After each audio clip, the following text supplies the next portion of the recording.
from Virginia, Mr. McGuire, for 5 minutes. Thank you, Mr. Chairman, and thank you to the witnesses for coming here today. During the attack, Salt Typhoon maintained undetected access for up to 18 months.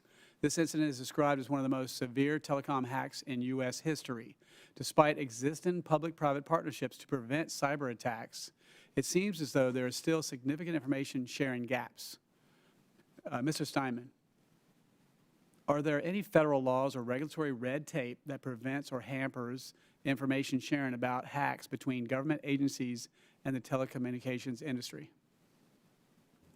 Thank you, Congressman. I would, of course, defer to Mr. Amoroso's experience being the former Chief Information Security Officer of AT&T around specific granular challenges with information sharing, but I would like to emphasize the point that you made, which is that whether it's questions of liability at the corporate or the individual level, questions of insurance, insurance policies. We saw that in the NotPetya cyber attack and in the Colonial Pipeline attack, where we had issues of who would pick up the tab when there was a business interruption process as a result of a cyber attack, that it really is a deep nested issue. Let me ask a question for Dr. Yes, sir. Amoroso. The 2023 National Cybersecurity Strategy emphasizes preventing the abuse of U.S.-based infrastructure, but it largely omits deterrence. Dr. Amoroso, in your view, why was deterrence overlooked, and how critical do you think it is to incorporate it into the strategy? Yeah, it'd come up earlier, this question of deterrence. I mean, certainly it helps. I mean, I'm an operator, so I wouldn't be the person doing the deterrence, but if someone's doing it, it's going to help. Your point about information sharing is an important one. You know, back in '96, I remember sitting in this building when we first started talking about it. It was a PDD 63. It was the first sort of ISAC stuff. We were very hopeful that information sharing would solve a lot of problems. It kind of hasn't. I wish it had, and I wish I could tell you that just improving the communications will make things better, but I've kind of given up on that. I think it's time now to build a new barn, you know what I mean? Like, I think the one we have has been patched so many times, and it's so rickety that you and I are standing looking at it going, you know what? Time to build a new barn. Well, we all know the definition of insanity. And, you know, China believes that everything can be used as a weapon, and it should be used as a weapon.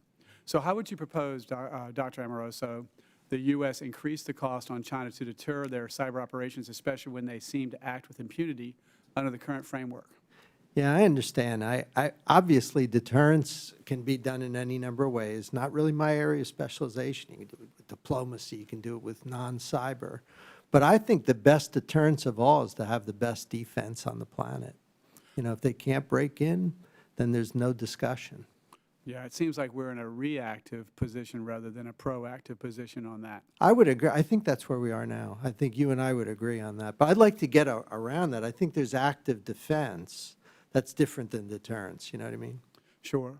So Congress and President Trump established the Cybersecurity and Infrastructure Agency in 2018 to protect critical infrastructure and guard against cybersecurity threats. Under the Biden administration, CISA diverted resources to collude with social media companies to surveil and censor American citizens. Would you agree with that? I don't know anything about that. The others might know something, but I don't. Mr. Simon? Yeah, that's my understanding, sir. And how about Mr. Blaze? Would you agree with that statement? I have no idea how the resources were allocated. Sure. Well, thank God we got President Trump back in the White House to fix the broken agency and restore it to its congressionally directed mission. But I would ask you, if you wanted to become a subject matter expert in cybersecurity for the purposes of helping the Trump administration, and I guess I'll start with Mr. Steinman, where would you go? What would you do to become a subject matter expert so you could better help make decisions in Congress to help President Trump's America First agenda and protect us from China and other adversaries? There's great resources available at the SANS Institute. That's a place where I point a lot of aspiring young cybersecurity professionals. There are classes taught by my two fellow panelists at Georgetown and NYU. I'm sure they'd love to have you as well. Thank you.